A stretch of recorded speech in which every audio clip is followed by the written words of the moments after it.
ত্রয়োদশ জাতীয় সংসদ নির্বাচনের 2 দিন আগে অধ্যাপক মোহাম্মদ ইউনূসকে 1 বছরের জন্য অতি গুরুত্বপূর্ণ ব্যক্তি ঘোষণা করেছিল অন্তর্বর্তীকালীন সরকার।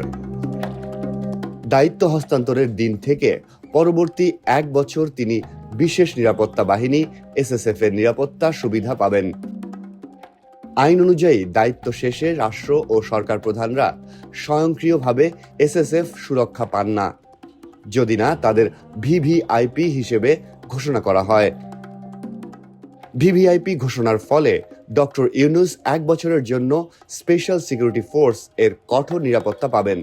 রাষ্ট্রপতি, প্রধানমন্ত্রী বা প্রধান উপদেষ্টা এবং গুরুত্বপূর্ণ ব্যক্তিদের নিরাপত্তা বিধিমালা 2025 অনুযায়ী তার বাসভবন ও কর্মস্থলে এসএসএফ মোতায়েন থাকবে।